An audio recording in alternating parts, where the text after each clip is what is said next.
Hello friends and welcome to the exams made simple. तो as you can see आज आपको एक के बजाय दो चेहरे दिख रहे होंगे।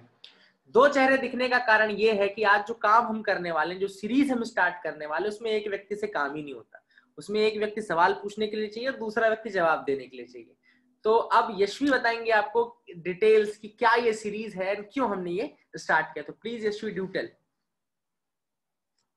एक्चुअली मैं शुभम, जो यूपीएससी का पैटर्न रहता है वो क्वेश्चन आंसर का पैटर्न रहता है। और स्टूडेंट्स टॉपिक अगर कोई पढ़ भी लेते हैं लेकिन उसको प्रॉपर आंसर में फ्रेम करना, हेडिंग वाइज फ्रेम करना, उसमें उनको बहुत ज्यादा प्रॉब्लम आती है। तो इसलिए ये जो सीरीज हम रख रहे हैं ये क्वेश्चनेयर के फॉर्म में रख रहे हैं, जहाँ पे मेन टॉपिक भी आपका क्वेश्चन की तरह रहेगा और उसके अलावा जो आने वाले क्वेश्चंस रहेंगे वो आपके लिए सब हेडिंग्स या सब टॉपिक्स का काम करेंगे, जिनका यूज करके आप अपने पास नोट करते जाइएगा। आप उसका यूज करके उस टॉपिक के बारे में पूरा एक आंसर फ्रेम कर सकते हैं। और इसलिए जो हमने आज का पहला टॉपिक चूज किया है वो ये है कि is covid having an impact and what is its impact on tribal communities. Okay तो ये इसका मतलब ये समझा जाए कि इस सीरीज में अगर वीडियोस देखेंगे और अगर ऑडियंस देखे तो उनको आंसर राइटिंग कैसे करनी है इसके बारे में भी नॉलेज होगा क्या? एग्जैक्टली वो प्रॉपर जिस तरीके से फ्रेम करना है, बुलेट्स में लिखना है, आपको पॉइंट वाइज लिखना है, आप पूरा उसको स्ट्रक्चर में बना सकते हैं। ग्रेट। सो आज का जैसे टॉपिक यशवी ने बताया, topic is what is the impact of कोविड-19 ऑन द ट्राइबल कम्युनिटीज, है ना। तो ये जो एक टॉपिक है मैंने क्यों चूज किया कि कोविड-19 पहले तो न्यूज में है, कंटेम्प्रेरी टॉपिक है। दूसरी चीज ये कि GS2 में भी क्वेश्चन आ सकता है, GS3 में भी क्वेश्चन आ सकता है। हिस्ट्री में ऐसा हो चुका है कि यूपीएससी ने किसी भी एक बड़े इवेंट का इम्पैक्ट किसी एक पर्टिकुलर कम्युनिटी पे पूछा, जैसे वुमेन कम्युनिटी पे पूछा था कि ग्लोबलाइजेशन का इम्पैक्ट क्या होता है। तो आज हम इस टॉपिक को स्टार्ट करते हैं। तो यशवी, पहला क्वेश्चन क्या है आपका? What is your first question? Okay, so Shubham, मेरा पहला क्वेश्चन है कि can you tell me what is the impact of कोविड-19। मतलब यूनिवर्सली कहा जाए या टोटल एक कॉम्प्रिहेंसिव तरीके से कोविड-19 का क्या इम्पैक्ट रहा है। ओके सो मैं अगर आपको बताऊं कि अगर क्वेश्चन ऐसा आता है आपके आपके एग्जामिनेशन में या फिर ऐसे टाइप क्वेश्चन आता है या जो भी क्वेश्चन आता है कि इम्पैक्ट ओवरऑल पूछ रहा है, तो it's better to divide the impacts on the basis of subjects. जैसे कि आपके पास GS1 है, वो आपका हिस्ट्री ज्योग्राफी है। GS2 है वो आपका पॉलिटी है। GS3 है वो आपका इकोनॉमी है। GS4 है वो आपका एथिक्स है। तो GS1 में जैसा आप ज्योग्राफी है तो ज्योग्राफिकल इम्पैक्ट्स आप देख सकते हैं कि लोगों को मूवमेंट में प्रॉब्लम हुई, एक पार्ट से दूसरे पार्ट में जाने में प्रॉब्लम हुई, तो ज्योग्राफिकल इम्पैक्ट्स थे। इसके बाद पॉलिटिकल इम्पैक्ट्स ऑब्वियस सी बात है हुआ बहुत सारे जगहों पे, जैसे जो पॉलिटिकल काम चल रहे थे, स्कीम्स चल रही थी, उनका जो इम्प्लीमेंटेशन था that was not very proper because of the कोविड-19, है ना। इस कारण से पुलिस का एंगल आया। पुलिस का जब एंगल आया तो पॉलिटिक्स ऑब्वियस सी बात है पुलिस से अटैच्ड है, इस कारण से वहां पे इम्पैक्ट देखने को मिले, तो ये पॉलिटिकल इम्पैक्ट्स में आ जाता है। Economic impacts, we all know what were the economic impact. सबसे अधिक लेवल पे जिसमें इम्पैक्ट हुआ इकोनॉमी में हुआ इंडिया की जीडीपी, हमने देखा कॉन्ट्रैक्शन हुआ 23.4% in the first quarter. Then second quarter में हमने देखा कि जो इम्पैक्ट था वो 7.5% के आसपास कॉन्ट्रैक्शन देखने को मिला। तो इकोनॉमिक इम्पैक्ट्स बहुत ज्यादा थे वर्ल्ड वाइड भी और इंडिया के रिस्पेक्ट में भी। चौथा, मैंने GS4 आपको एथिकल कंसेप्ट बताया, तो एथिकल इंपैक्ट भी, जैसे वैक्सीन नेशनलिज्म का कंसेप्ट बीच में आया। कोविड-19 के बीच में ही वैक्सीन नेशनलिज्म का कंसेप्ट आया, तो that is related to ethical aspect कि जब कोई वैक्सीन बनती है तो उसको किस तरीके से देना चाहिए, पुअर पीपल क्या करें, उसका दाम कैसे सेट करें। तो these were the overall impacts of the कोविड-19, जो कि मेरे हिसाब से आपको GS पेपर वाइज आपको डिवाइड करना चाहिए। GS 1, 2, 3, 4 में जो सब्जेक्ट्स हैं उनको उठाते उठाते उनके आप इम्पैक्ट लिख सकते हैं। तो इज दैट गुड? यस, और इसी में मैं ऐड करना चाहूंगी कि आप इसमें साइंटिफिक इम्पैक्ट भी बता सकते हैं, जैसे कि कई सारे इंटरवेंशंस होना और वैक्सीन्स के लिए, और मतलब अचानक से सारी कम्युनिटी, सारे कंट्रीज उस दौड़ में आ गए थे। और साथ में कुछ एनवायरमेंटल इम्पैक्ट भी इस चीज का पड़ा है। सो हाँ, आपने बहुत सही तरीके से इसको फ्रेम करके बताया कि किस तरीके से हम इसको सब्जेक्ट वाइज आंसर में लिख सकते हैं। Thank you, thanks a so lot. Shubham, my second question for you is कि अब आप बताइए कि what is the impact of कोविड-19 on tribal communities. Tribal communities पे इसका क्या असर पड़ा है। ट्राइबल कम्युनिटीज में इम्पैक्ट अगर हम स्पेसिफिकली देखें तो tribal communities by their nature they reside in the forest areas. Tribal communities को tribal for they are called tribal for a reason because mostly they reside in the forest areas.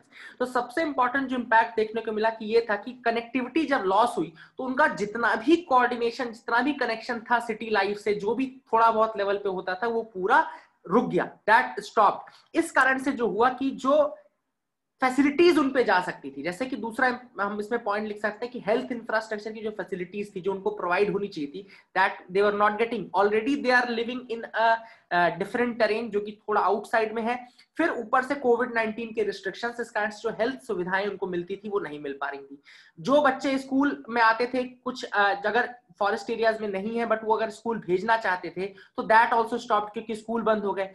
School बंद हुए तो हमने देखा कि online education का बहुत एक दौर आया था बीच में अभी, बट हमने देखा कि उसकी सफलता बहुत लिमिटेड है, क्योंकि लिमिटेड रिसोर्सेज है लोगों के पास प्रॉपर स्मार्टफोन्स नहीं है, लोगों के पास स्मार्टफोन्स है तो इंटरनेट कनेक्टिविटी नहीं है। तो दिस वाज अनदर केस जो कि ट्राइबल कम्युनिटीज में ज्यादा देखने को मिला। वैसे इसका इम्पैक्ट आपको रूरल कम्युनिटीज में भी मिला, लेकिन ट्राइबल पे थोड़ा ज्यादा मिला, क्योंकि एक तो उनके पास इंफ्रास्ट्रक्चर नहीं है, दूसरा कनेक्टिविटी की भी प्रॉब्लम्स वहां पे थी। तीसरा जो प्रॉब्लम है वो था कि जो ट्राइबल कम्युनिटीज हैं they are the most important beneficiaries of the PDS scheme, यानी कि पब्लिक डिस्ट्रीब्यूशन सिस्टम का जो मोस्ट इंपॉर्टेंट बेनिफिशियरी है वो आपका ट्राइबल कम्युनिटी का व्यक्ति रहता है। तो कोविड-19 के बाद एक तो ये शॉप्स खुल नहीं पाए, अगर खुले भी तो लिमिटेड उनमें रिस्ट्रिक्शंस थे, ये था वो था, तो इस कारण से they were not able to get the proper access of the PDS schemes and therefore उनको जो खाने food security that was hampered because of this. तो फूड सिक्योरिटी जो थी वो हैम्पर हुई, ठीक है ना।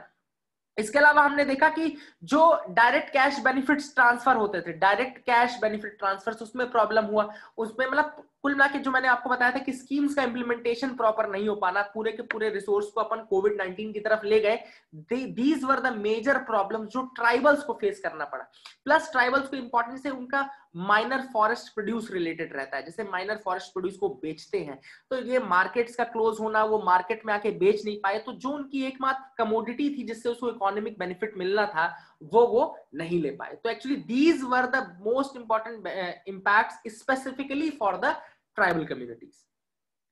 बहुत ब्यूटीफुली आपने उसको आंसर किया है, और आपने मेरे हिसाब से ये ट्राइबल इम्पैक्ट को भी पॉइंट्स में इसको आपने बताया है कि सोशली वो किस तरीके से पूरा डिस्कनेक्ट हो गए, उसके बाद में स्कीम्स उन तक नहीं पहुंच पाना, इकोनॉमिक इम्पैक्ट उनके ऊपर क्या पड़ा, तो इसको भी हम सब पॉइंट्स में अब आंसर कर सकते हैं। Sure. So Shubham, my next question for you is कि इस सब इम्पैक्ट की वजह से what have been the government interventions, government के क्या इंटरवेंशंस रहे हैं इस इम्पैक्ट को, जो एडवर्स इम्पैक्ट पड़ा है उसको कम करने के लिए?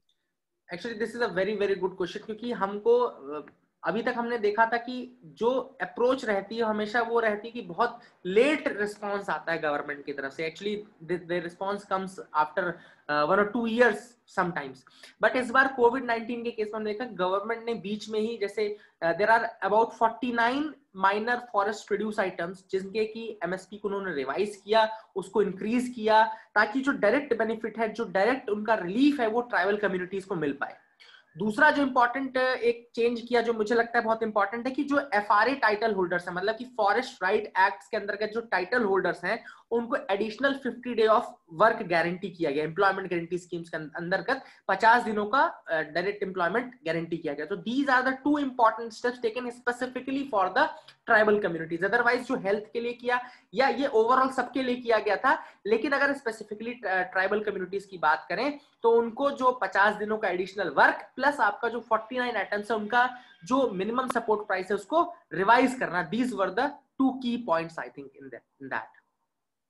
ओके, यानी कि इस एडवर्स इम्पैक्ट के लिए कुछ पॉजिटिव स्टेप्स ऑलरेडी लिए जा चुके हैं। So my last question related to this topic for you is कि what can be the way forward, इस इम्पैक्ट को, जो एडवर्स इम्पैक्ट, इसको और कम करने के लिए और क्या आगे किया जा सकता है? That's again a very good question, क्योंकि इसमें हमको एक लर्निंग मिलती है। लर्निंग कैसे मिलती है कि no country is prepared for something that nature plans. कोई भी कंट्री इतनी प्रिपेयर्ड नहीं कि नेचर क्या प्लानिंग कर ले। तो नेचर से लड़ नहीं सकते आप, लेकिन आप उसके लिए थोड़ा रेजिलियंट या थोड़ा स्ट्रांग हो सकते हो। फॉर एग्जाम्पल आपको पता है कि अगर इंफ्रास्ट्रक्चरल ऐसी हर्डल्स कभी फ्यूचर में आ सकती है, तो you have to make planning for that in advance. आपको एडवांस में प्लानिंग करनी चाहिए। जो हेल्थ फैसिलिटीज आज तक ट्राइबल कम्युनिटीज तक नहीं पहुंची है, you have to make them quicker. Plus आपको कोशिश करना चाहिए कि वहां पे भी आसपास बीच में आप इस तरीके की चीजें करें। कम्युनिकेशन का डिसरप्शन हो जाता है, तो आपको टावर्स का, रेडियोज का, रेडियो प्रोग्राम का, जो ये आकाशवाणी टाइप के कार्यक्रम है, इनके थ्रू आप उनको कंटिन्यूअसली आप उनको लूप में रखें, ताकि वो पूरा कट डाउन ना होने पाए, है ना। और इकोनॉमिक बेनिफिट्स के लिए आपको पीडीएस, जो आपको पता है कि 2-3 चीजें बहुत इंपॉर्टेंट है, पीडीएस हो गया, daily important schemes like MNREGA and all. तो आपको किसी भी कीमत पे ये मेक श्योर करना है कि कोई भी कंडीशन आ जाए, जो पुअरेस्ट ऑफ द पुअर है, वो इन 2 बेसिक चीजों से ना अछूता रह पाए। Therefore, in any case, you have to make the provisions for health, education and food. These are the 3 basic necessities जो कि किसी भी समय पर एक व्यक्ति को मिलनी चाहिए, स्पेशली जो आपके डाउन ट्रॉडन्स है, स्पेशली जो आपके ट्राइबल कम्युनिटी के लोग हैं। तो this is my suggestion, this is the way forward actually to make them resilient. And every time you have to be prepared कि कोई भी कंडीशन आ जाए वर्स टू वर्स, लेकिन आपको उनको food, housing, food, health care and education, 3 चीजें आपको उनको प्रॉपर प्रोवाइड करते रहना चाहिए। So this is what I think the way forward should be. तो बहुत ही अच्छी नॉलेज हमको मिली है, और आई होप अब जो एस्पिरेंट्स हैं उनको इस टॉपिक से रिलेटेड आंसर लिखने में भी आसानी होगी। And to summarise it again, अगर इम्पैक्ट आपसे पूछा जाता है ऑफ कोविड-19 ऑन ट्राइबल कम्युनिटीज, आप इसको इसी तरीके से आंसर कर सकते हैं, what has been the overall impact subject wise, then what has been the impact on the tribal communities, government क्या क्या इंटरवेंशंस रहे हैं, और फाइनली आगे हमारा वे फॉरवर्ड क्या रह सकता है, क्या क्या सोल्यूशंस हैं, वो हमें शुभम ने काफी अच्छे से बता दिए हैं। सो इसके प्रॉपर नोट्स बना लीजिए, आपका ये टॉपिक पूरी तरीके से prepared. Okay, so we will be back again, and thank you Yashi for being such a gentle host, and you have been asking very good questions. Thanks a lot. We will be continuing this series ahead also. आपका response देखते हैं कैसा रहता है। So all the best and thank you Yeshi for being here. Thank you and have a nice day. Thank you Shubham.